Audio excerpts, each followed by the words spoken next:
અમદાવાદના નિકોલમાં વધુ એક વ્યક્તિની હત્યા કરવામાં આવી। પ્રેમ પ્રકરણમાં 3 લોકોએ હત્યા નિપજાવી હોવાનું સામે આવ્યું છે।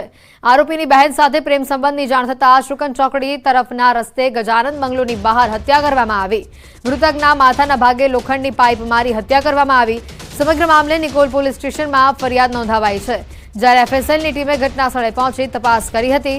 ક્રાઇમ સિટી બનતા અમદાવાદમાં જાણે કાયદાનો ભય ન હોય તે પ્રકારે હત્યારાઓ બેફામ થઈ રહ્યા છે। અમદાવાદ શહેરમાં છેલ્લા 7 દિવસમાં 4 લોકોની નિર્મમ હત્યા કરી દેવામાં આવી છે।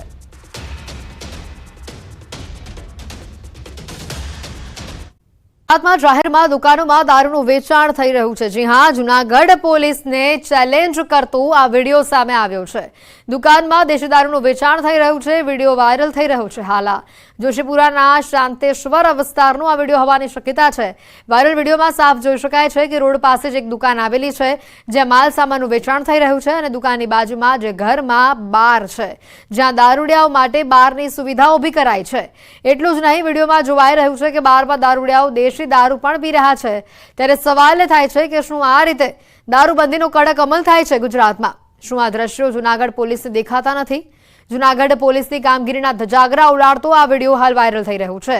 ખાસ વાત તો એ પણ છે કે હવે દેશી દારૂની ડ્રાઈવ શરૂ કરાઈ છે અને આ ડ્રાઈવ બાદ પણ આ પ્રકારના દ્રશ્યો સામે આવી રહ્યા છે।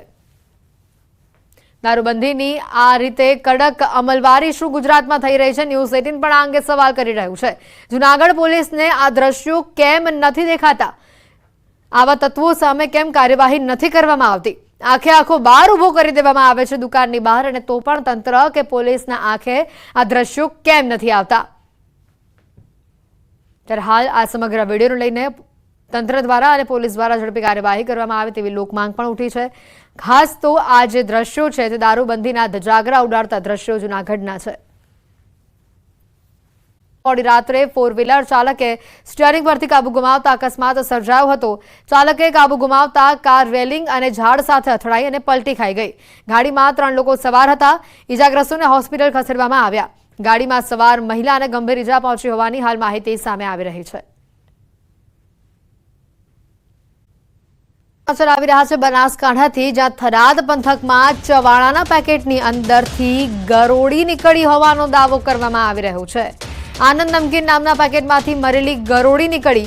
બાળકોના નાસ્તા માટે લવાયેલું આ ચવાણાનું પેકેટ કે જેમાંથી ગરોળી નીકળી છે। મૃત હાલતમાં 15 દિવસથી બાળકોને નાસ્તો આપવામાં આવતો હોવાથી તેઓને તે બાદ ઝાડા ઉલટી થયું હોવાનું પરિવારનો દાવો છે। ઝાડા ઉલટી થયા બાદ પરિવારે ચવાણાનું પેકેટ આખું ખોલીને જોયું તો તેમાંથી ગરોળી નીકળી। સમગ્ર મામલે બાળકોના વાલીએ ફૂડ એન્ડ ડ્રગ્સ વિભાગને લેખિતમાં આ ઘટનાની જાણ કરી છે।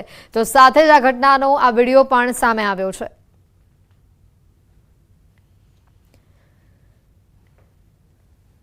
થરાદથી આ ઘટનાના ચોંકાવનારા દ્રશ્યો સામે આવ્યા।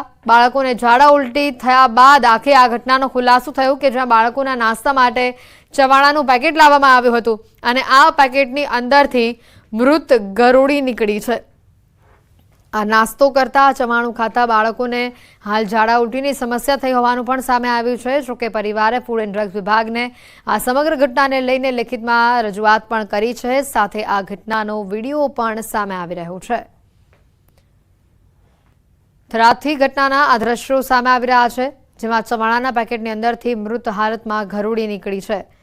15 દિવસ બાદ આખી આ ઘટનાનો ખુલાસો થયો। ચવાણું આરોગતા બાળકો બીમાર રહેતા હતા, તેઓને ઝાડા ઉલટીની સમસ્યા થઈ હતી અને તે બાદ પરિવારને અચાનક જ જાણ થતાં કે બહારથી આ નાસ્તો લાવ્યો હતો અને આ નાસ્તાનું જે પેકેટ છે તેને આખું ખોલવામાં આવ્યું તો અંદરથી ગરોળી નીકળતા સૌ કોઈ સ્તબ્ધ થઈ ગયા। જોકે હાલ આ ઘટનાનો વિડીયો પણ વાયરલ થઈ રહ્યો છે। સાથે આ વિડીયોને પુરાવા રૂપે ફૂડ એન્ડ ડ્રગ્સ વિભાગને પરિવાર દ્વારા લેખિતમાં રજૂઆત પણ કરવામાં આવી છે। વધુ માહિતી મેળવીશું। કિશોર ફોન લાઈન ઉપર સંવાદદાતા જોડાઈ ચૂક્યા છે। કિશોર, આજે ઘટનાનો વિડીયો સામે આવી રહ્યો છે, જેમાં પેકેટની અંદરથી સ્પષ્ટપણે જોઈ શકાય છે કે મૃત ગરોળી નીકળે છે। વધુ માહિતી શું છે? ચોક્કસથી આ જે ઘટના છે તે થરાદ પંથકની છે। ત્યાં થરાદ પંથકમાં ચવાણાના પેકેટમાંથી ઘરોળી નીકળી હોવાનો પરિવારજન દ્વારા દાવો કરવામાં આવ્યો છે। આનંદ નમકીન નામના પેકેટમાંથી આ મરેલી ઘરોળી નીકળી છે। પરિવારનો દાવો છે કે બાળકોને નાસ્તા માટે લવાયેલું હતું આ ચવાણું અને છેલ્લા 15 દિવસથી બાળકોને આ નાસ્તામાં ચવાણું આપવામાં આવતું હતું અને બાળકોને ઝાડા ઉલટી થયા હોવાનો પણ પરિવારનો દાવો છે। ત્યારે બાળકોને ઝાડા ઉલટી થતા પરિવાર દ્વારા ચવાણુંનું પેકેટ ખોલીને જોયું તો તેમાંથી ઘરોળી નીકળી હતી અને આ સમગ્ર મામલે બાળકોના વાલીઓએ ફૂડ એન્ડ ડ્રગ્સને લેખિતમાં પણ જાણ કરી છે અને હવે ટૂંક જ સમયમાં ફૂડ એન્ડ ડ્રગ્સની ટીમ દ્વારા આ જે સેમ્પલો છે તે પણ લેવામાં આવશે।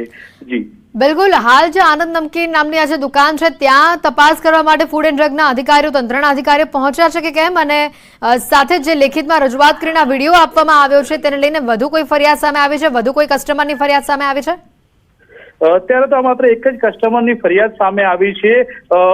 એક જય કુળદેવી કરીને એક દુકાન છે, જય કુળદેવી ટ્રેડર્સમાંથી આ જે નમકીન હતું તે ખરીદવામાં આવ્યું હતું તેવો પરિવારનો દાવો છે અને આ નમકીન ખરીદ્યા બાદ સતત 15 દિવસ સુધી બાળકોને આપવામાં આવ્યું હતું ને બાળકોને ઝાડા ઉલટી થતા આ નમકીન ખોલીને તપાસ કરવામાં આવતા તેમાંથી આ ઘરોળી નીકળી હતી અને આ જોલીજ નમકીન નામની કંપની છે, આનંદ નામની આ કંપની છે, તેમાંથી આ ઘરોળી નીકળી હોવાથી અત્યારે તો જે લેખિત ફરિયાદ છે રાજપૂત વીરવાભાઈ દ્વારા જે ફૂડ એન્ડ ડ્રગ્સની ટીમને અત્યારે કરવામાં આવી છે અને આ સમગ્ર મામલાને લઈને ટૂંક જ સમયની અંદર ફૂડ એન્ડ ડ્રગ્સ તેમજ વહીવટીતંત્રની ટીમો દ્વારા તપાસ પણ હાથ ધરવામાં આવશે।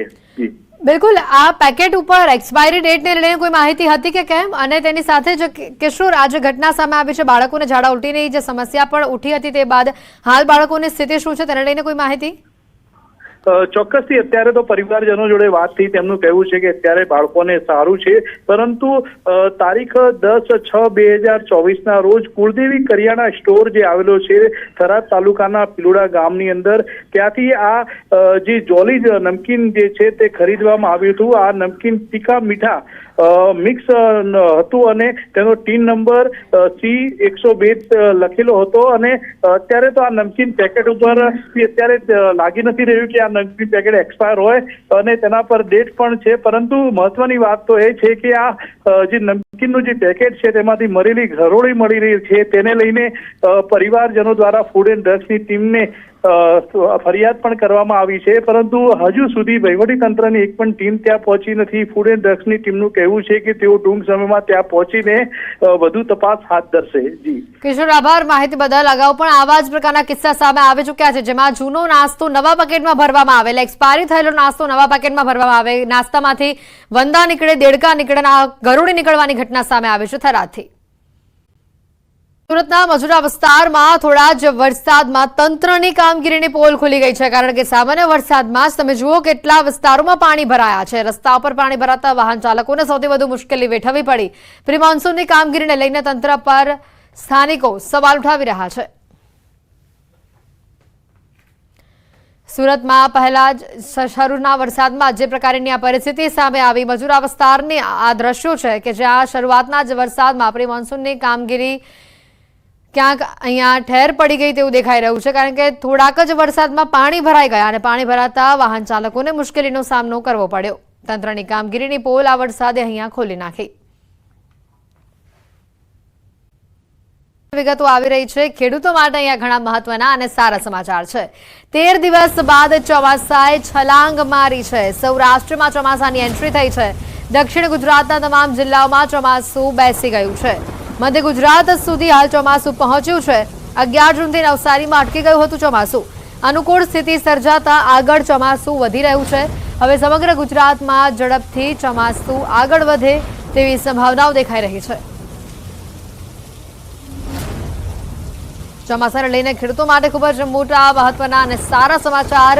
સૌરાષ્ટ્રમાં ચોમાસાની એન્ટ્રી થઈ ગઈ છે। મધ્ય ગુજરાત તરફ હાલ ચોમાસું આગળ વધી રહ્યું છે અને ઝડપથી સમગ્ર ગુજરાતને ચોમાસું કવર કરી લેશે તે પ્રકારની આશા સેવાઈ રહી છે।